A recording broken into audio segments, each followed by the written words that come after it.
Marshall Pick, Kabanata 4377. Miniature Universe. Si Yang Kai ay isa na ngayong Heaven Opening Realm Master. Malayo na ang kanyang narating at nakatagpo ng hindi mabilang na mapanganib na mga insidente. Sa wakas, ginawa niya ang napakahalagang hakbang na ito.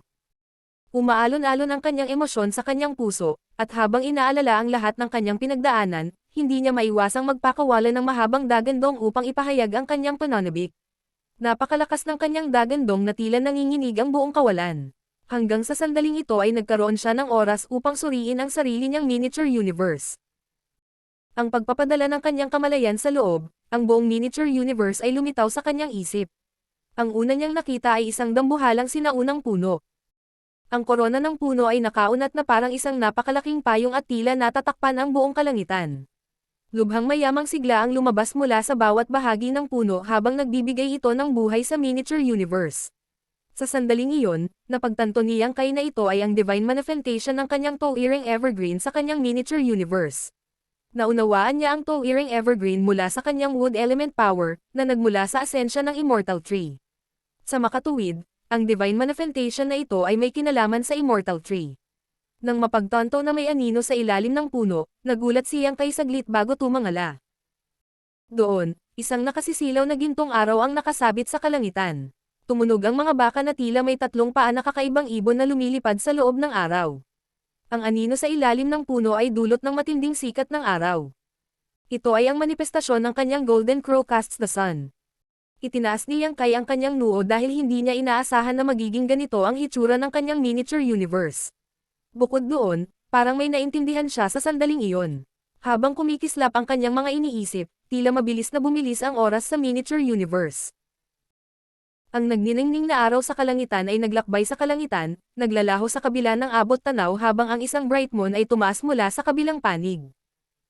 Ang water manifestation na moon reflection ay tila nagbigay ng kulay pilak na liwanag sa buong miniature universe, na nagbibigay dito ng isang ethereal na kapaligiran. May isang golden wolf na nakatayo sa ibabaw ng isang bundok habang umaalulong ito sa buwan. Bukod doon, hindi mabilang na mga bituin ang makikitang kumikislap sa kalangitan. Ang bilog na buwan ay ang divine manifestation ng water element power niyang Kai habang ang golden wolf ay ang divine manifestation ng kanyang metal element power. Para naman sa mga bituin, sila ang representasyon ng heavenly yin sand na kagagaling lang niya. Habang umiikot ang kanyang mga iniisip, nagawa niyang Kai na gawin ang sun at moon cycle ng sunod-sunod. Napuno ng kakaibang pakiramdam ang kanyang puso nang sa sandaling iyon, napagtanto niya na ang kanyang pag-unawa sa Tao of Time ay bumuti ng malaki. Siya ay palaging isang baguhan pagdating sa kanyang pag-aaral ng Tao of Time, at iyon ay salamat lamang sa kanyang natutunan ang Time Fly Seal, kung wala ito ay hindi niya maiintindihan ang mga pangunahing kaalaman sa time principles. Gayunpaman, pagkatapos ng mahabang panahon, siya ay itinuturing pa rin na baguhan sa Tao of Time. Iyon ay dahil ang karamihan sa kanyang oras ay ginugol sa pag-unawa sa Tao of Space. Una sa lahat, wala siyang likas na kakayahan pagdating sa pag-aaral ng Tao of Time, kaya medyo matagal kung pipilitin niyang pag-aralan ito. Pangalawa, limitado ang kanyang oras kaya kailangan niyang tumuon sa isang Grand Tao.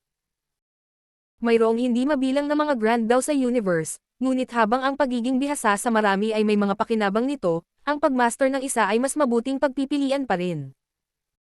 Gayunpaman, sa sandaling ito, ang Tao of Time ay parang isang mapagbigay na elder na nagbukas sa kanya at nagturo sa kanya ng lahat ng uri ng mga kasanayan at kaalaman, na lubos na nagpahusay sa pangunawa niyang Kai tungkol dito. Ang dahilan sa likod nito ay ang pagbuo ng kanyang miniature universe.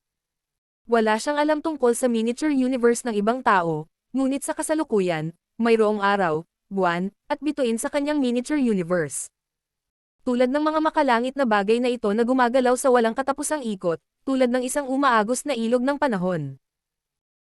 Ang kanyang buong miniature universe ay napuno ng sapat na time principles, na kung paano niya nakuha ang napakalaking benepisyo. Walang duda na ito ay isang kaaya-ayang sorpresa. Habang patuloy na dumadaloy sa kanyang isipan ang kanyang mga iniisip, nakita niya sina Muzo at Molu na magkasamang nakaupo sa sanga ng puno ng isang spirit tree sa transplanted medicine garden. Habang magkadikit ang kanilang mga ulo sa isa't isa, ibinaba nila ang kanilang mga paa at tuwang-tuwang tumingin sa mabituing kalangitan sa gabi. Habang kumikislap ang mga bituin, nagkurap-kurap din sila. Sinabi ni Molu, "Ang ganda." Nagsalita si Muzo, "Napakaganda." Noong nakaraan, kahit na ang Small Sealed World ay isang independenteng mundo ng sarili nitong, hindi pa nila nakita ang gayong kahangahangang tanawin. Ngayon, nagbago na ang lahat. Dahil ang mga wood spirit na ito ay nagsimulang sumunod kay Yang Kai at nanirahan sa Small Sealed World, hindi pa sila nakakita ng ganito kagandang kalangitan sa gabi. Ang tanawin sa harap ng kanilang mga mata ay nagpaalala sa kanila noong sila ay lumaki sa Star Boundary. Noon, gustong-gusto nilang umupo ng magkasama at i-enjoy ang nakakatuwang tanawin sa gabi. Binawi ni Yang Kai ang kanyang isip at nagpahayag ng mataimtim na ekspresyon. Ang sitwasyon ni Muzu at Mulu ay nagmungkahi na ang kanyang miniature universe ay kayang tumanggap ng mga buhay na nilalang, na salungat sa common sense. Sa 3,000 mundo, tanging ang miniature universe ng high-grade Heaven Opening Realm Masters ang ganap na corporeal, katulad ng totoong universe worlds. Sa kasalukuyan, si Yang Kai ay isa lamang 5th grade Heaven Opening Realm Master, na 2 grado sa ibaba ng kinakailangang 7th grade. Ang 2 grado ay isang napakalaking agwat na hindi mabilang na mga cultivator na hindi nalampasan sa kanilang buhay. Bagamat ang isang tao ay maaaring dahan-daang maglinang sa paglipas ng panahon, aabutin sila ng isang masakit na mahabang panahon pati na rin ang maraming mapalad na mga pagbabago upang makamit ang layuning ito. Gayunpaman, hindi nagulat si Yang Kai sa kinalabasan. Kung sinubukan niyang makapasok tulad ng iba, ang kanyang miniature universe ay magiging katulad ng sa ibang tao. Gayunpaman, sa sandaling nabuo ang kanyang miniature universe sa kanyang pag-akyat, isinama niya ang kanyang sealed world bid sa kanyang miniature universe, na humahantong sa hindi kapanipaniwalang pagbabagong ito. Ang sealed world bid ay nagawa ng tumanggap ng mga buhay na nilalang, ngunit dahil sa mga limitasyon ng grado nito, hindi nito nakuha ang Heaven Opening Realm Masters nang walang panganib na sumabog. Matapos sumanib ang sealed world bid sa kanyang miniature universe, namana ng bagong miniature universe ang mga katangian ng sealed world bid. Ang pagtanggap sa mga buhay na nilalang ay isa lamang bahagi nito. Bukod dito, mayroong araw, buwan, at mga bituin sa loob ng miniature universe ni Yang Kai, na nagbibigay dito ng araw at gabi na cycle. Ang yin, yang, at ang 5 elements ay nabuo sa isang banal na siklo. Ang Grand Tao at World Principle sa loob nito ay hindi kapani-paniwalang kompleto. Talaga, ang kanyang miniature universe ay hindi naiiba sa isang tunay na world universe. Kahit na ang miniature universe ng isang high-grade Heaven Opening Realm Master ay maaaring hindi kasing perpekto niya. Ang Great Sun ay isang divine manifestation na naintindihan niya pagkatapos na pinuhin ang Golden Crow True Fire habang ang buwan ay ang water manifestation ng water element power na kanyang pinino mula sa Moon Essence. Kung may gustong magparami ng kanyang tagumpay, kailangan din nilang pinuhin ang Golden Crow True Fire at Moon Essence. Gayunpaman, napakahirap na pinuhin ang Moon Essence at ng Golden Crow True Fire, na parehong mga high-grade resources. Napapaso ang isa sa kanila habang ang isa naman ay nilalamig. Alinman sa kanila ay madaling pumatay ng isang cultivator na sumisipsip ng mga ito ng basta-basta. Sa buong 3,000 mundo, malamang na ang miniature universe lamang ni Yang Kai ang naglalaman ng araw at buwan na sumikat at lumubog. Nang makitang nakangiti si Yang Kai mula tenga hanggang tenga, hindi napigilan ni Zhu Jiuyin na mapamura. Bakit ka tuwang-tuwa kapag nakaakyat ka pa lang sa 5th grade Heaven Opening Realm? Maaari ka bang maging mas ambisyosa, mabahong brat? Noon ay iminulat ni Yang Kai ang kanyang mga mata at kinulong ang kanyang kamao na may time na ekspresyon. Maraming salamat sa iyong proteksyon, Senior. Kung hindi pa sumama si Zhu Jiuyin, patay na siya ngayon. Dahil naghihintay sa kanya ang 4 na high-grade Heaven Opening Realm Cultivator sa lugar na ito, wala na sana siyang pag-asang mabuhay. Sa harap ng ganap na kapangyarihan, ang lahat ng diskarte ay walang kabuluhan. Mula ngayon, itinuturing kong natupad na ang iyong panunumpa, Senior. Dahil tinupad ni Zhu Jiuyin ang kanyang pangako, tiyak na hindi babalik si Yang Kai sa kanyang salita. Noong nakaraan, sinabi niya na hanggat maaari niyang samahan siya sa lugar na ito, ang kanyang panunumpa ay matatapos kahit na siya ay nakaligtas o hindi. Mula ngayon, hindi na niya kailangan pang protektahan siya. Napabuntong hininga si Zhu Jiuyin. Iligtas mo ang iyong mga kasinungalingan, alam na alam ng reyna na ito. Pagkatapos, lumingon si Yang Kai kay Ku Huashang at nagpasalamat. Maraming salamat, senior sister ko. Umiling si Ku Huashang na may mapait na ngiti. Hindi kita natulungan sa anumang paraan. Umiling si Yang Kai. Ang sumama lang sa akin ay higit pa sa hinihiling ko, senior sister ko. Alam niya na kapag bumalik siya sa Yin Yang Cave Heaven, siya ay parurusahan. At dahil sumabak siya para makialam ng ang mga mula sa Myriad Demons Heaven ay nakikipag-ugnayan kay Yang Kai. Dahil siya ay isang core disciple ng Yin Yang Cave Heaven, siya ay sa lahat ng asensya ay isang kinatawan ng kanyang sect. Ang kanyang mga aksyon sa pagkakataong ito ay nasira ang reputasyon ng kanyang sect. Kasunod nito, tinitigan ni Yang Kai si Yuhi at sinabing, "Pakiusap, alagaan ang Voidland." Isang nagulat na Yuhi ang walang malay na nagtanong, "Saan ka pupunta, Young Master?" Nang hindi sumagot sa kanya, ngumiti si Yang Kai bago niya pinagdikit ang kanyang mga palad at pinaghiwalay ang mga ito habang sumisigaw. Buksan. Habang umaalon-alon ang Space Principles, isang malaking bitek ang biglang lumitaw sa harapan nila. Lumabas mula sa bitek ang aura ng ibang mundo. Natural, ito ay ang aura ng Shadowless Cave Heaven. Tama ang sinabi ni Tizing na may restriction sa paligid nitong Universe Cave Heaven na haad lang makapasok ang sinuman sa ibaba ng Heaven Opening Realm. Bagamat nahanap na ni Yang Kai ang pasukan gamit ang Space Principles kanina, nararamdaman niya na may puwersang pumipigil sa kanya na makapasok dito. Sa pag-akyat sa 5th grade Heaven Opening Realm, napagtanto niya na hindi na siya hinaranggan ng puwersa. Walang pag-aalinlangan, nadulas si Yang Kai habang nagpadala siya ng Divine Sense message kay Yuhi. "Bumalik ka sa Voidland at hintayin mo ako. Talagang ilalabas ko ang Lady Boss sa lugar na ito." Si Yuhi ay nanlaki ang kanyang mga mata sa hindi makapaniwala at sumugod para sundan siya, ngunit ang bitek ay nawala sa susunod na sandali. Nang makarating siya sa lugar, wala nang makita ang pasukan. Napatulala rin si Baichi. Habang nagpapalitan sila ng tingin, siniyasat nila ang void sa kanilang paligid ngunit hindi nila mahanap ang pasukan. Isang maputlang Tizing ang nagsabi, "Huwag na kayong mag-aksaya ng oras. Ang pasukan ay napakahusay na nakatago na kahit na ang monarch na ito ay hindi ito maramdaman, lalo pa kayong lahat." Ang dahilan kung bakit makapasok ang brat dito ay dahil isa siyang master ng Dao of Space. Gayunpaman, ito ay isang matalinong pagpili na siya ay pumasok ng mag-isa. Sinaman siya ni Zhu Jiuyin ng malamig na tingin. "Ano ang ibig mong sabihin?" Nakangiting sumagot si Tizing. Ang Shadowless Cave Heaven ay isang kakaibang lugar kung saan maaaring makapasok ngunit hindi makalabas. Sa paglipas ng mga taon, maraming Heaven Opening Realm Masters ang hindi sinasadyang nahulog dito, ngunit walang sino man ang nakaalis, kaya walang nakakaalam kung ano ang nangyayari sa loob. Bagamat madaling makapasok ang batang iyon, malamang ay wala na siyang kumpiyansa na lumabas muli. Kaya, ayaw niyang i-drag kayong lahat dito. Hahaha, isa lang siyang 5th grade Heaven Opening Realm Master. Sa tingin ba niya ay mababago niya ang anumang bagay sa pamamagitan ng pagpasok? Sa sandaling ito, siya ay ganap na kalmado. Kahit na hindi niya nakamit ang kanyang layunin na patayin si Yang Kai, nagawa niyang pilitin siyang maging 5th grade Heaven Opening Realm Master, na sapat na. Maaaring sabihin na ang Cave Heavens and Paradises ay maaaring tumigil sa pag-aalala tungkol sa sinumang humahamon sa kanilang katayuan dahil ang kinabukasan ni Yang Kai ay nasira na ngayon. Ang pinakamagandang matamo ng 5th grade Heaven Opening Realm Master ay ang 7th grade sa hinaharap, na nasa parehong grado na tulad nila ngayon. Higit pa rito, aabutin si Yang Kai ng millennia bago makarating sa 7th grade sa pamamagitan ng ordinaryong paraan, kaya talagang wala silang dapat ipag-alala. Marshall Pick, Kabanata 4378. Sa kanyang sarili, Senior Sister Zhu, patawarin mo ang aking nakaraang pagkakasala. Aalis na ako ngayon. Naikuyom ni Tizing ang kanyang kamao kay Zhu Jiuyin at umalis. Ngayon lang sila nakipag-away sa buhay at kamatayan dahil nasa magkasalungat silang panig, ngunit walang anumang awayan sa pagitan nila. Dahil ang isyo ay naayos na, hindi na kailangang maging palaban sa isa't isa. Pagkatapos ng lahat, si Zhu Jiuyin ay isang divine spirit, kaya kailangan niyang magpakita ng nararapat na paggalang. Lahat ng 4 na high-grade Heaven Opening Realm Masters ay naging mga sinag ng liwanag at nawala sa paningin ni Zhu Jiuyin. Sila ay dumanas ng napakalaking pagkatalo sa labanang ito.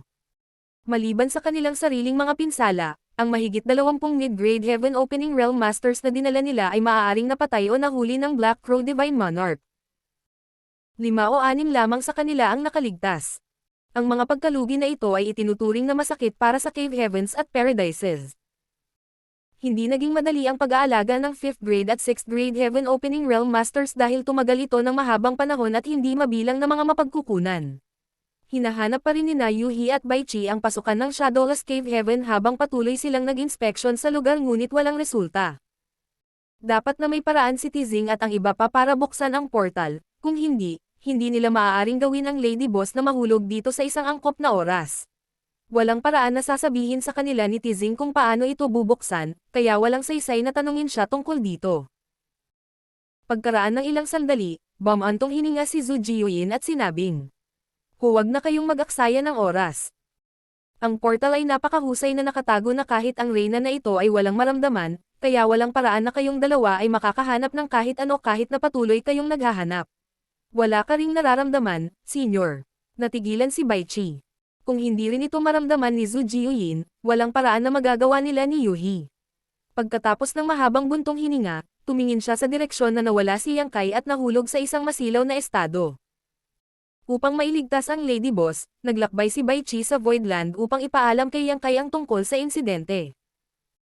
Sa huli, napilitan si Yang Kai na maging 5th grade Heaven Opening Realm Master, na pangunahing Sumire sa kanyang kinabukasan.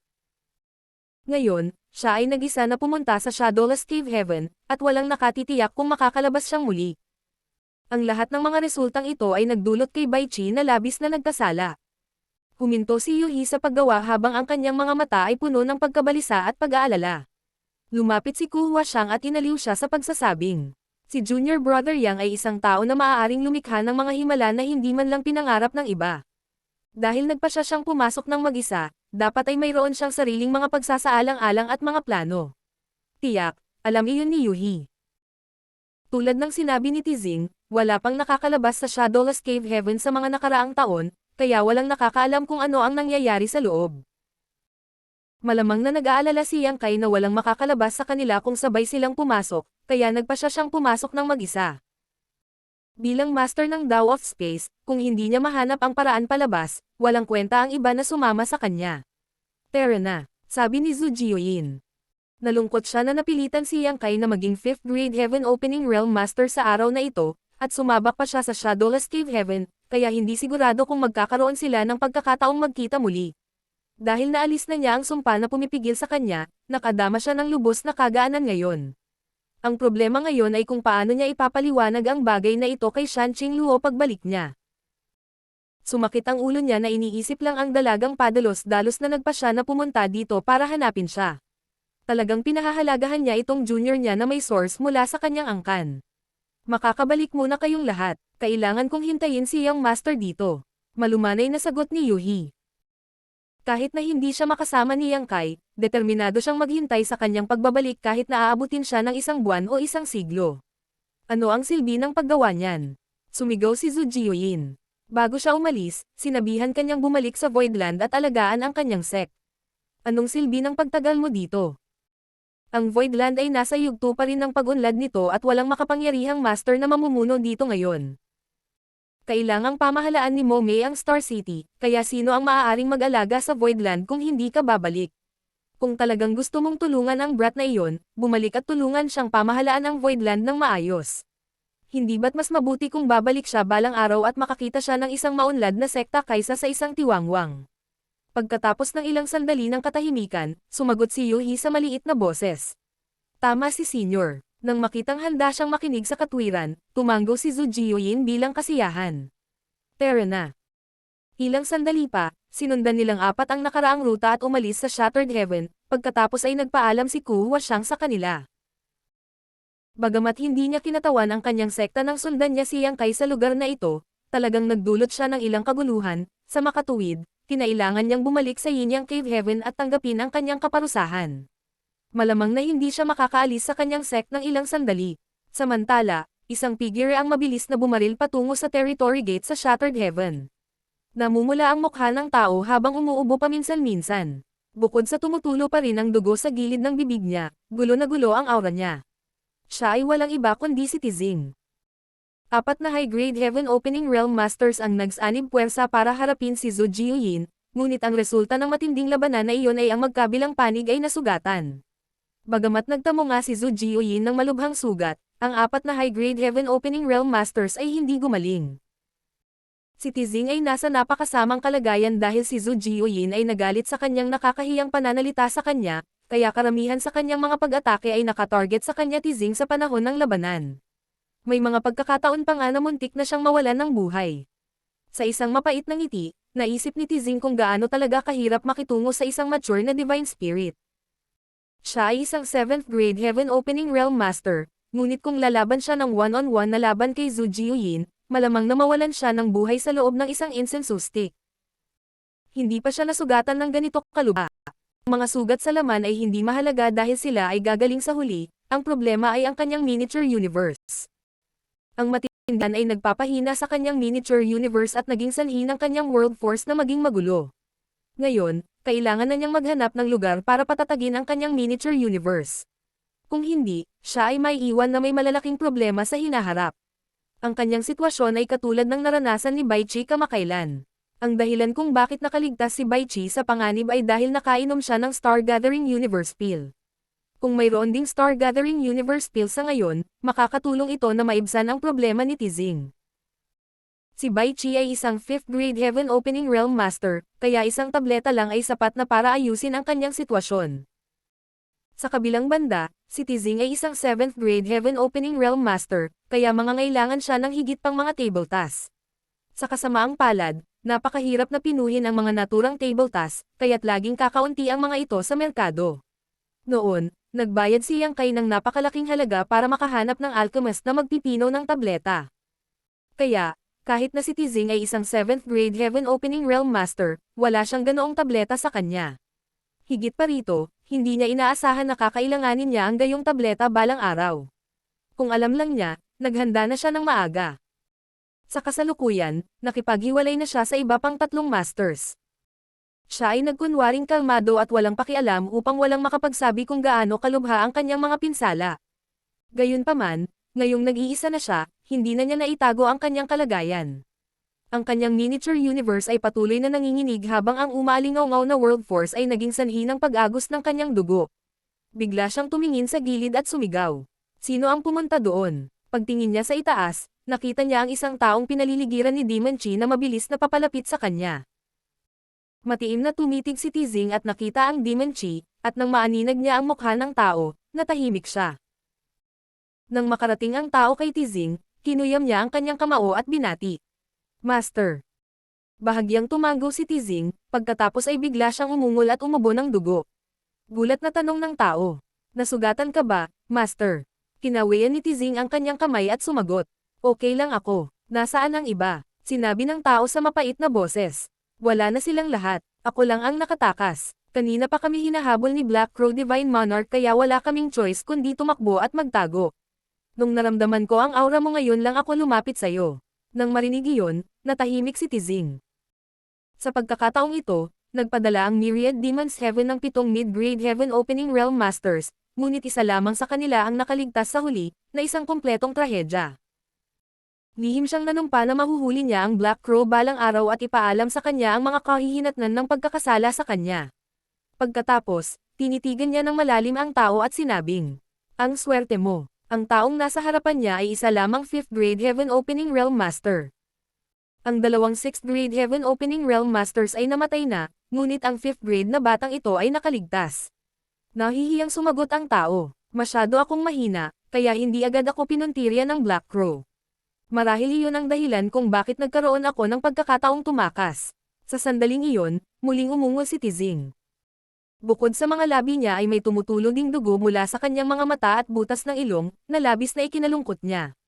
Napabulalas ang tao. Ayos ka lang ba, Master? Gayunpaman, ikinaway ni Tizing ang kanyang kamay. Agad na nagpatawag ng barko ang tao at sinabing, pakisakay at magpagaling, Master. Ibabalik ko na kayo sa Myriad Demons Heaven ngayon.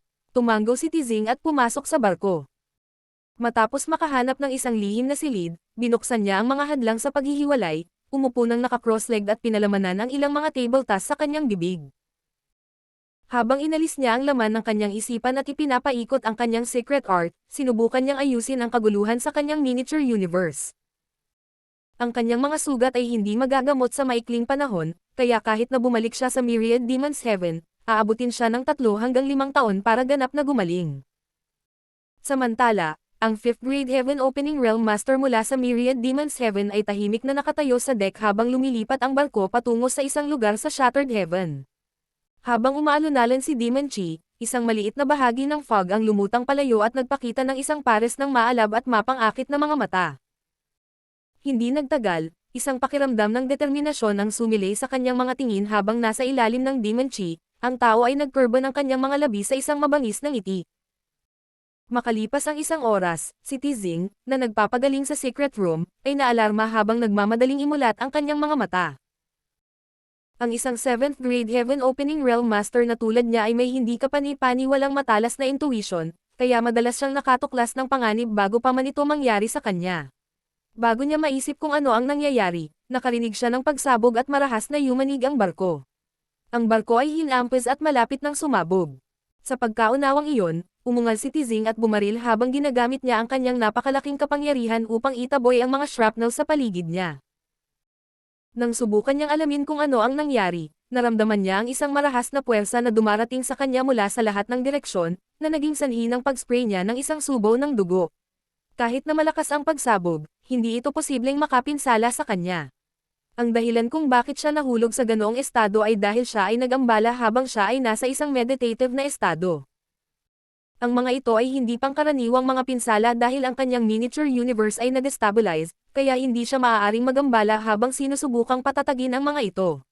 Sa sandaling iyon, napagtanto niya na ang kalagayan ng kanyang miniature universe ay lumala, sa halip na gumaling, lumala pa talaga.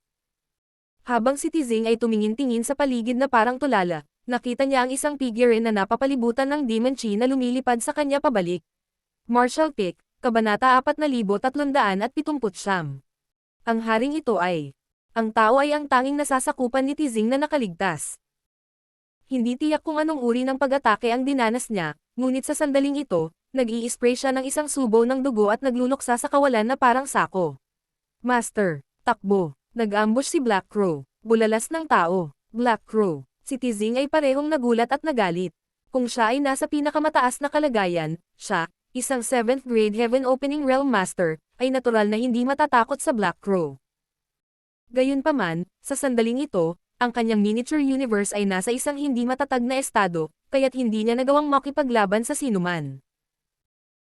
Kung pilit niyang sinubukang pasiglahin ang kanyang world force, may panganib na gumuho ang kanyang miniature universe, at ang mga kahihinatnan ay magiging kakilakilabot.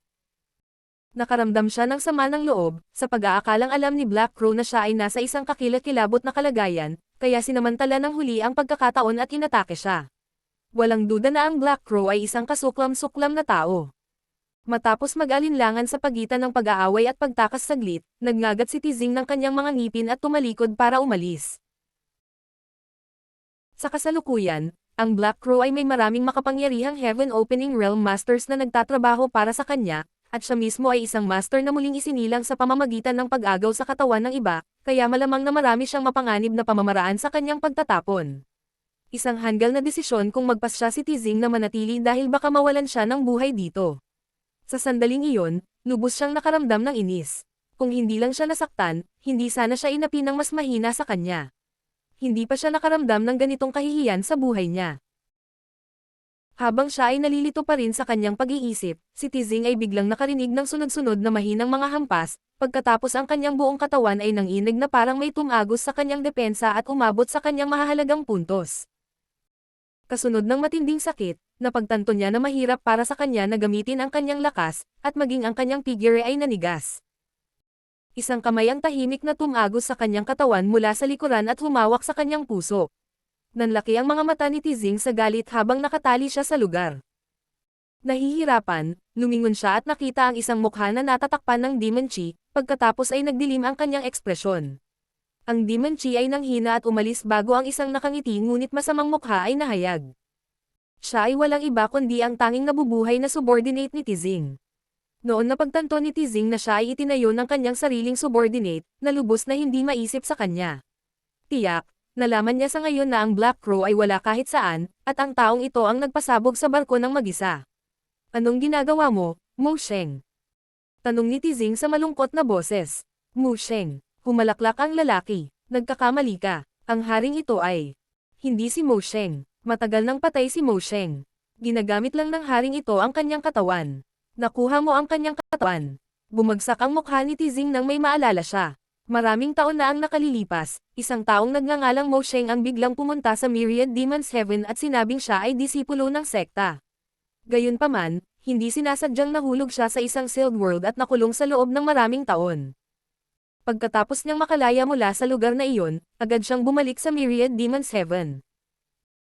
Gayunpaman, Dahil ang insidente ay naganap masyadong matagal na ang nakalipas, ang mga tala mula sa panahong iyon ay batik-batik sa pinakamahusay, lalo na tungkol sa isang mas mababang antas na disipulo. Gayunpaman, nakahanap pa rin sila ng isang dokumento mula sa mahigit 100,000 taon na ang nakalilipas na mayroong ilang impormasyon tungkol kay Mosheng, kaya nagpapatunay na siya nga ay kanilang disipulo. Dati, bigla siyang nawala ng walang dahilan, at mula noon ay wala ng balita tungkol sa kanya. Ito ay katulad ng pahayag na ibinigay niya. Tsaka hindi mapeke ang kanyang purong demon chi, kaya tinanggap siya ng Myriad Demons Heaven sa huli. Nang bumalik si Mosheng sa sect sa oras na iyon, hindi pa rin siya Heaven Opening Realm Master, ngunit napakahusay ng kanyang kakayahan, kaya nagawa niyang umakyat sa 5th grade Heaven Opening Realm sa loob lamang ng ilang taon. Pagkatapos ay itinalaga siyang magtrabaho sa ilalim ni Tizing. Dahil kailangan nilang mag-set up ng lock ang Divine Spirit Array sa pagkakataong ito, nagpa siya si Tizing na dalhin si Mosheng. Gayunpaman, hindi sumagi sa isip niya na sasaktan siya ng taong ito sa halip na patayin ni Zhu Jiuyin. Ang galit ni Tizing ay nag-aalab sa loob niya habang siya ay nanlaki ang kanyang mga mata at sinabi sa pamamagitan ng pag-igting ng mga ngipin. Sino ka? Nakangiting sagot ng tao. Gusto mo bang malaman? Wala akong pakialam na sabihin sa'yo. Pagkatapos, nagpahayag siya ng mataimtim na ekspresyon at sumigaw. Ang haring ito ay si Wukong, ang nakatakdang sakupin ang 3,000 mundo at balang araw ay magiging pinakamataas na pinuno nito. Sa sobrang inis ni Tizing ay nagsimula siyang tumawa. Gusto mong maging pinuno ng 3,000 mundo. Nakakatawa, tiningnan niya si Wukong na parang baliw ang huli. Kadalasan, kung narinig niya ang isang 5th grade Opening Heaven Realm Master na nagsabi ng ganoong bagay, tatawa na sana siya ng malakas. Gayunpaman, sa sandaling ito, wala siyang lakas para gawin iyon. Tumawa si Wukong at sinabing, hindi mo malalaman kung ako ba ay katawa-tawa o hindi dahil mamamatay ka ngayon. Huwag mo nang subukang gamitin ang iyong World Force. Ang King of Silang Needle na ito ay isang sinaunang artifact. Kapag naipasok na ito sa katawan ng isang tao, tatataken nito ang kanyang miniature universe maliban na lang kung mapipilit niya itong palabasin. Tila na ikaw ay talagang malubhang nasugatan, kung hindi, hindi ako magkakaroon ng pagkakataong magtagumpay. Malungkot na sinabi ni Tizing. Paano kung patayin mo ako? Gusto mong maging pinuno ng 3,000 mundo. Iyan ay isang medyo ambisyosong layunin. Bakit hindi mo ako palayain at hayaan ang monarch na ito na magpahiram sa iyo ng kamay? Ang kanyang miniature universe ay nasa kaguluhan, kaya hindi niya nagawang pasiglahin ang kanyang kapangyarihan sa simula. Ngayon, ang kanyang world force ay pinaghihigpitan pa ng All Silang Needle ni Wukong, kaya wala na siyang lakas para maka-counterattack. Kaya naman, pinag-isipan niya ang kanyang utak para makaisip ng paraan para maiahon ang sarili sa panganib. Ngumisi si Wukong. Sa tingin mo ba ang haring ito ay isang 3 taong gulang na bata na maniniwala sa walang laman na pangako? Papatayin mo ako sa sandaling bitawan kita, tama ba ako? Sinabi ni Tizing. Maaari akong gumawa ng Heart Demon Oath. Hanggat binitawan mo ako, hinding-hindi ako makikipag-areglo sa iyo. Higit pa rito, mabibigyan kita ng maraming mapagkukunan para sa paglilinang. Bilang isa lamang 5th grade Heaven Opening Realm Cultivator, kung wala ang aking suporta, aabutin ka ng mga edad upang maabot ang 7th grade. Gayunpaman, ang mga bagay ay magiging iba sa aking suporta. Tinitiyak ko sa iyo na tutulungan kitang umakyat sa 7th grade Heaven Opening Realm sa loob ng 1,000 taon hanggat mayroon kang kinakailangang kakayahan. Umiling si Wukong. Masyadong mahaba ang 1,000 taon. Bumagsak ang mukha ni Tizing habang sinabi niya. Paano mo masasabi na napakatagal na ng panahon para pumunta mula sa 5th grade hanggang sa 7th grade? Alam mo ba kung gaano katagal ang monarch na ito upang pumunta mula sa 6th grade hanggang sa 7th grade? Hindi ako interesadong malaman ang anumang bagay tungkol sa iyo. Nanunuya si Wukong. Isang maputlang Tizing ang sumigaw. Desidido ka bang patayin ako? Kahit patayin mo ako dito, wala kang makukuhang benepisyo. Karamihan sa mga ari-arian ng monarch na ito ay nahulog sa mga kamay ng brat na si Yang Kai, kaya ano ang silbi ng paggawa mo nito? Ito ang pinaka-naguguluhan kay Tizing. Kahit na kinuha na ni Wukong ang katawan ni Mosheng, itinuring ni Tizing na maganda ang pakikitungo niya sa kanya sa paglipas ng mga taon dahil bihira niya itong sinisisi. Ano ang sinusubukang gawin ni Wukong sa pamamagitan ng pagkuha ng napakalaking panganib na maglunsad ng palihim na pag-atake sa kanya sa sandaling ito? Ang iyong pag-iral ang pinakamalaking benepisyo para sa akin, Master. Si Wukong ay time na tumingin kay Tizing habang dinilaan niya ang kanyang mga labi. Hindi pa ako nakatikim ng 7th grade Heaven Opening Realm Master dati. Mag-e-enjoy ako ngayon, Master. Mangyaring gawin ang iyong makakaya upang magtiyaga hanggang sa huli. Kasunod nito, biglang naramdaman ni Tizing ang nakakatakot na pagsipsip na nagmumula sa kamay na humahawak sa kanyang puso. Sa ilalim ng impluwensya ng puwersa ng pagsipsip na ito, ang kanyang blood essence at ang pamana ng kanyang miniature universe ay hindi mapigil ang damaloy patungo sa Wukong. Nanlaki ang mga mata ng isang natakot na si Tizing at bumulalas. The Grand Evolution Immortal Bloodlight Scripture. Gayunpaman, hindi nagtagal, umiling siya at napagtanto na hindi iyon ang Grand Evolution Immortal Bloodlight Scripture. Kahit na hindi pa niya ito nilinang noon, kaya hindi niya alam ang kahangalan nito, ang isa sa kanyang mga disipulo ay naunawaan ang ilang mga kabanata ng banal na kasulatan noon. Sa makatuwid, si Tizing ay may ilang pangunahing pag-unawa dito. Sa pagkakaalam niya, ang Grand Evolution Immortal Bloodlight Scripture ay talagang isang hindi kapani-paniwalang secret art, ngunit maaari lamang itong gamitin upang sumipsip ng blood essence. Walang paraan na maa-absorb nito ang pamana ng miniature universe ng isang tao tulad ng nangyayari ngayon. Ang Select Art ni Wukong ay nagbahagi ng ilang pagkakatulad sa Grand Evolution Immortal Bloodlight Scripture, ngunit tila mas makapangyarihan ang kanya. Anong uri ng masamang pamamaraan ito? Takot na tanong ni Tizing. Heaven Devouring Battle Law. Tila nag-e-enjoy ng husto si Wukong, na para bang pinagpipiestahan niya ang pinakamasarap na delicacy sa mundo. Hindi lamang siya nagpakita ng kagalakan, ngunit ang kanyang boses ay nanginginig sa labis na kaligayahan. Ito ang secret art na ginawa ng haring ito sa kanyang sarili. Ano ang pakiramdam, Master? Nang marinig iyon, nabigla si Tizing. Ang taong ito ay isang pambihirang henyo upang makalikha ng gayong secret art. Ngayon lang, kinutya ni Tizing si Wukong dahil sa walang hiyang pagyayabang na sasakupan niya ang buong 3,000 mundo at magiging pinuno nito. Pero ngayon, medyo naniwala si Tizing sa kanya. Ang isang taong nakagawa ng gayong secret art ay tiyak na makakamit ang magagandang bagay sa buhay. Ito ay isang kahihiyan na siya ay umakyat lamang sa 5th grade Heaven Opening Realm, kaya ang mga limitasyon ng kanyang hinaharap ay itinakda sa bato. Kahanga-hanga, napatawa si Wukong. Ang 7th grade Heaven Opening Realm Master ay mas masarap kaysa sa 4th grade at 5th grade Heaven Opening Realm Cultivator na iyon. Master, sapat na ang iyong kapangyarihan para ako ay umakyat sa 6th grade. Maraming salamat sa pagbibigay nito sa akin. Nang marinig iyon, naalala ni Tizing na may mga pagkakataon na ang ilan sa kanyang mga nasasakupan at si Wukong ay lumabas upang isagawa ang ilang mga gawain, ngunit ang ilan sa kanyang mga nasasakupan ay papatayin sa huli at isang bagbog na si Wukong lamang ang nakabalik. Inakala lang ni Tizing na may naharap silang isang uri ng panganib, ngunit ngayon tila ang kanyang mga nasasakupan ay talagang pinatay ni Wukong. Habang naramdaman niya ang pundasyon ng kanyang miniature universe na umaalis sa kanya na parang baha at hindi niya maiwasang matarante kahit na siya ay karaniwang isang determinadong tao. Parang hindi niya inaasahang mamamatay siya isang araw. Walang paraan na ang isang tao ay mabubuhay magpakailanman, ngunit ang ganitong uri ng kamatayan ay sadyang sobrang miserable. Sa kasalukuyan, ang all-sealing needle sa kanyang katawan ay tinatakan ang kanyang miniature universe, na hindi pinahintulutang gamitin ang kanyang sariling kapangyarihan ayon sa gusto niya. Kung padalos-dalos niyang i-surged ang kanyang world force, malamang na lumala ang kanyang sitwasyon. Sa harap ng baliw na ito na nagngangalang Wukong, napagtanto ni Tizing na wala siyang magagawa para harapin siya. Habang tumatakbo sa kanyang isipan ang kanyang mga iniisip, bigla niyang sinabi sa pamamagitan ng nagngangalit na mga ngipin. Dahil gusto mong lumunin ang kapangyarihan ng haring ito, ibibigay ko sa iyo ang lahat. Tingnan natin kung magkano ang kaya mong i-absorb. Nang matapos ang kanyang mga salita, sa halip na subukang pigilan ang kanyang lakas na umalis sa kanyang katawan, ginawa niya ang kabaligtaran at nakipagtulungan. Habang dinadala niya ang matinding sakit, sinubukan niyang ilabas ang all-sealing needle sa kanyang katawan habang galit na inilalagay ang kapangyarihan ng kanyang miniature universe sa katawan ni Wukong. Kahit na ang Heaven Devouring Battle Law ni Wukong ay isang napakasamang sining, isa lamang siyang 5th grade Heaven Opening Realm Master. Sa makatuwid, mas mahina pa rin siya kaysa sa isang 7th grade Heaven Opening Realm Master, at limitado ang kapasidad ng kanyang katawan at miniature universe. Kung may tulak siya ni Tizing sa gilid, maaaring magkaroon siya ng pagkakataong mabuhay. Nakapagtataka, nagsimulang tumawa si Wukong na parang baliw. Maraming salamat, Master. Mangyaring ibigay sa akin ang lahat ng iyong kapangyarihan.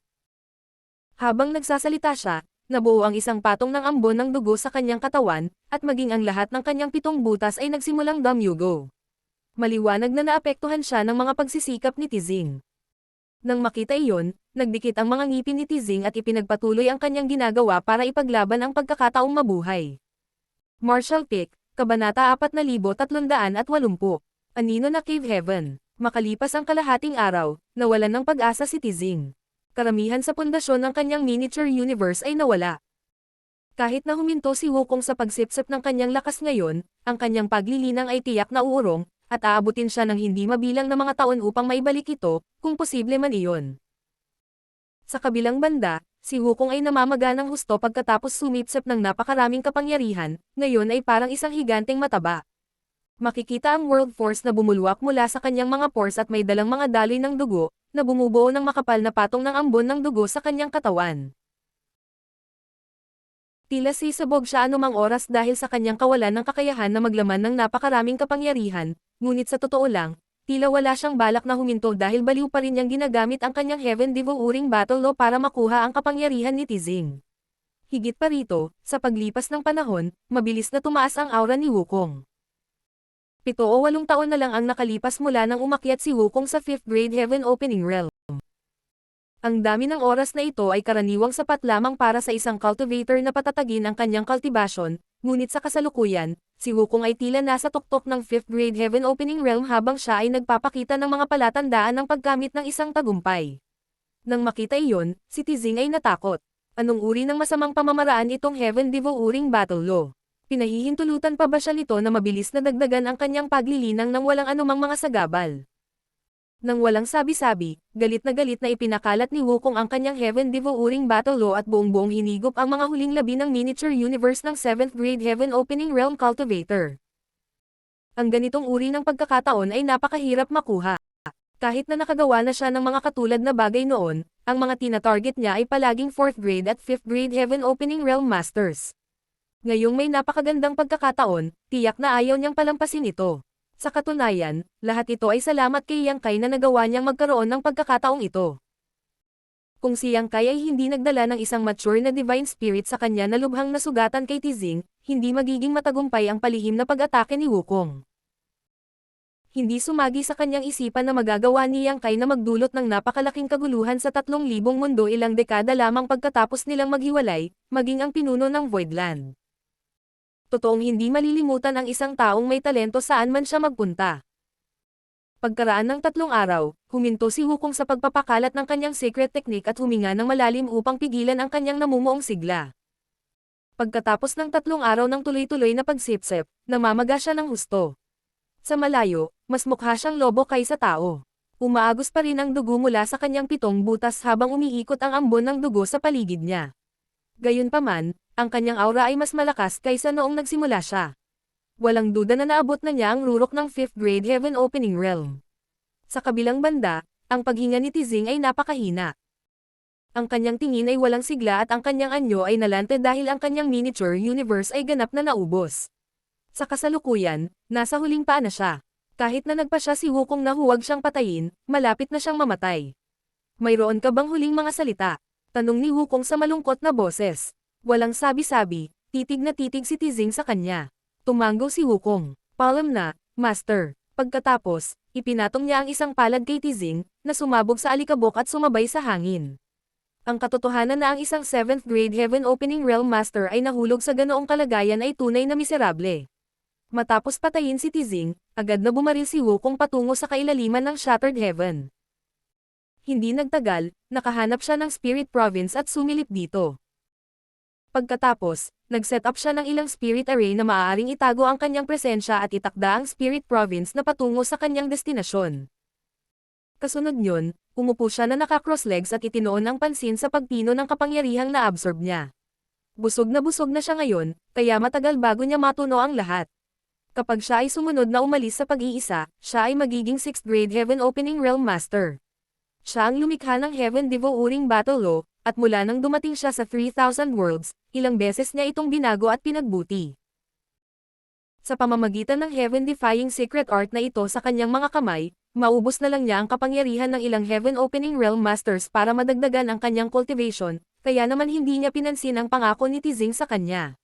Tulad ng sinabi ni Wukong, ang 1,000 taon ay masyadong mahaba para sa kanya. Kung gusto niyang umakyat sa 7th grade Heaven Opening Realm, kailangan na lang niyang maghanap ng sarili niyang pagkakataon sa halip na maghintay ng tulong ng iba. Sa ilalim ng kulay abong kalangitan, mayroong isang tigang na lupain na puno ng Death Chi. Ang mga prinsipyo at world force sa lugar na ito ay tila sira at hindi kumpleto. Ito ba ang Shadowless Cave Heaven? Sa kasalukuyan, si Yang Kai ay nakatayo sa isang tigang na bundok habang siya ay tumingin sa paligid na nakakunot ang noo. Kung ikukumpara sa Blood Monster Cave Heaven, ang Shadowless Cave Heaven ay masyadong malungkot. Bagamat ang Blood Monster Cave Heaven ay isa lamang Universe Cave Heaven, mayroon itong maraming iba't ibang biome at tanawin. Gayunpaman, ang Shadowless Cave Heaven ay lubhang mapanglo sa abot ng mata, na labis na ikinagulat ni Yang Kai. Ito ang unang lugar na narating niya pagkatapos niyang dumaan sa Void at pumasok sa Shadowless Cave Heaven. Dahil mayroong isang portal, ang isa ay dapat na teoretikal na makapasok at makalabas, gayunpaman, pagkatapos ng mahabang panahon na pag-scan sa kanyang paligid, hindi na-detect ni Yang Kai ang anumang pagbabago-bago ng space principle sa malapit, lalo pat mahanap ang pasukan kung saan siya dumaan.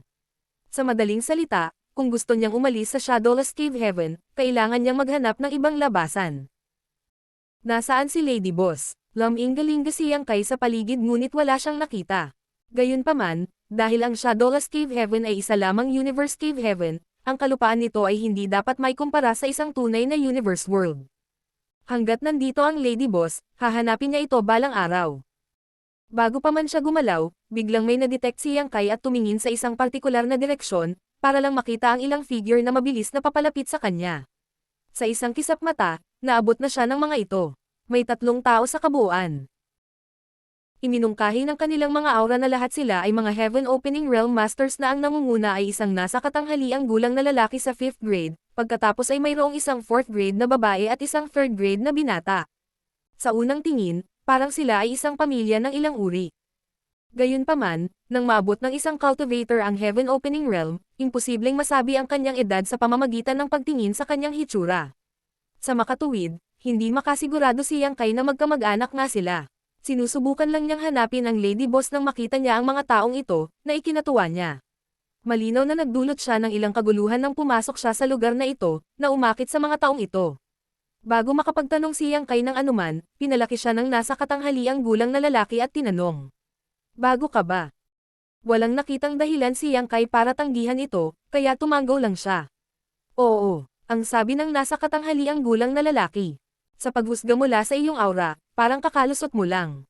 Masyadong kitang-kita ang aura ni Yang Kai dahil hindi pa niya ito lubos na makontrol. Ang sinumang hindi bulag ay madaling masabi na siya ay isang bagong na-promote na Heaven Opening Realm Master. Muling tumanggaw si Yang Kai. Oo, sobrang kahiyan. Umiling-iling ang nasa katanghaliang gulang na lalaki habang ang babae at ang binata sa likuran niya ay mukhang nagkakasundo. Tunay na miserable na si Yang Kai ay nahulog sa lugar na ito hindi nagtagal pagkatapos niyang makapasok sa Heaven Opening Realm. Matapos ikumpara ang sarili nilang mga karanasan kay Yang Kai, nabawasan ang pagkabigo nila ngayon. At least, hindi sinasadyang nahulog lang sila sa Shadowless Cave Heaven maraming taon pagkatapos nilang makapasok sa Heaven Opening Realm. Ano ang pangalan mo, brother? Naikuyom ni Yang Kai ang kanyang kamao sa nasa katanghaliang gulang na lalaki. Sumagot ang nasa katanghaliang gulang na lalaki. Matian Yuan. Kaya si Senior Brother Maria. Ngumiti si Yang Kai sa kanya. Bago lang ako sa lugar na ito, kaya wala akong alam. Okay lang ba kung may itatanong ako sa'yo? Isang mausisa na si Matian Yuan ang tumingin sa kanya at nagtanong. Ano ang gusto mong malaman? Naghahanap ako ng 3 tao. Sagot ni Yang Kai. Dumating sila sa lugar na ito kalahating taon na ang nakalipas. Isang babae at 2 lalaki. Ang babae ay 6th grade Heaven Opening Realm Master habang ang 2 lalaking kasama niya ay nasa 5th grade. Ang isa sa mga lalaki ay nakasuot ng malaking apron na may nakalagay na slaughter, habang ang isa naman ay may pares ng mukhang mayabang na mga mata na gusto mo siyang suntukin sa paningin. Nang matapos magsalita si Yang Kai, pinaikit ni Matian Yuan ang kanyang mga mata habang ang 4th grade Heaven Opening Realm Master na babae at ang 3rd grade Heaven Opening Realm Master na binata ay nagpalitan ng tingin. Mukhang nasa Shadowless Cave Heaven ang Lady Boss. At least, parang nakilala siya ni Matian Yuan at ng iba pa, chef, at accountant. Kung hindi, hindi sila magre-react ng ganyan. Haha, kaya malapit ka sa madam na yan, junior brother. Biglang tumawa si Matian Yuan. Isang tuwang-tuwa na si Yang Kai ay nagtanong. Alam mo ba kung nasaan sila, Brother Maria? Sumagot si Matian Yuan. Alam ko, mga bisita sila sa aming unrivaled guild, na hindi kalayuan sa lugar na ito. Kung gusto mo silang makita, ang mana ito ang manggaguna sa iyo. Isang nagpapasalamat na si Yang Kai ang nagsabi. Maraming salamat, Senior Brother Maria. Huwag mo nang banggitin. Ang madam na iyon ay ang pinarangalan na panauhin ng unrivaled guild. Dahil malapit ka sa kanya, bisita ka rin namin. Sa ganitong paraan, pakiusap. Iniabot ni Matian Yuan ang kanyang kamay patungo sa isang partikular na direksyon.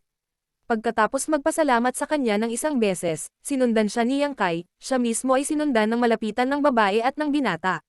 Habang papunta sa kanilang destinasyon, nagtatakang nagtanong si Yang Kai.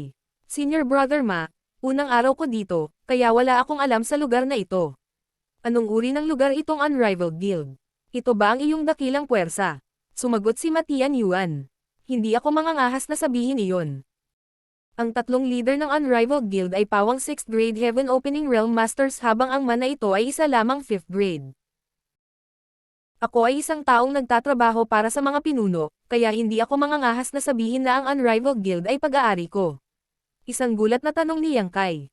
May tatlong 6th grade Heaven Opening Realm Masters sa Unrivaled Guild. Mayroon lamang dalawang 6th grade Heaven Opening Realm Masters sa buong Voidland. Sa buong 3,000 mundo, bihira para sa anumang second class na dakilang puwersa na magkaroon ng tatlong 6th grade Heaven Opening Realm Master. Hindi naiwasang idagdag ng babae. Si Brother Ma ay isa ring 6th grade Heaven Opening Realm Master noong nakaraan. Isang nagtatakang si Yang Kai ay lumingon kay Matian Yuan. Dahil naabot mo ang 6th grade, paano ka napunta sa 5th grade? Nalungkot si Matian Yuan habang umiiling na may mapait na ngiti. Mahabang kwento. Kaka-rating mo lang sa Shadowless Cave Heaven, kaya wala kang ideya tungkol sa kapaligiran dito. Malalaman mo sa lalong madaling panahon kung gaano kapanganib ang lugar na ito. Siya nga pala, paano ka nahulog sa lugar na ito? Pumunta ako dito naghahanap ng isang tao. Sagot ni Yang Kai. Nang marinig iyon, ang tatlong tao ay nagkatinginan ng mga awkward na ekspresyon. Nagtanong si Matian Yuan. Hinahanap mo ba iyon, madam? Tumango si Yang Kai. Tumikim si Matian Yuan. Pumunta ka dito para hanapin siya. Alam mo ba na wala pang nakaalis sa Shadowless Cave Heaven na ito? Kapag nahulog ka sa lugar na ito, hindi ka na makakatakas. Narinig ko nga ang tungkol doon. Tumango si Yang Kai at ngumiti. Gayunpaman, naniniwala ako na hanggat may kalooban, makakahanap tayo ng paraan. Baka sa mukha ni Matian Yuan ang paghanga. Malamang na napakahalaga sa iyo ng 3 taong iyon. Magiliw na ngumiti si Yang Kai. Ang babaeng iyon ay tinatawag na Yuhi. Siya ang aking elder sister, kaya tiyak na mahalaga siya sa akin. Nakita ko. Tumango si Matian Yuan nang marinig iyon. Sinabi pa ni Yang Kai. Maraming pabor ang ginawa niya sa akin ni elder sister Yu. Kung wala ang suporta niya, wala akong makakamit sa buhay na ito. Pinuri siya ni Matian Yuan sa pagsasabing. Ikaw ay isang matuwid na tao na marunong gumanti ng mga pabor. Itong si Ma ay mas masaya na maging kaibigan ang isang tulad mo. Bakit bigla kang huminto sa paglalakad, junior brother? Natarante siya nang makitang biglang huminto si Yang Kai sa kanyang kinatatayuan. Nang magtama ang kanilang mga mata, nakangiting tumingin sa kanya si Yang Kai na may makahulugang tingin. Ang elder sister na iyon na hinahanap ko ay hindi Yuhi. Dahan-daang sabi ni Yang Kai.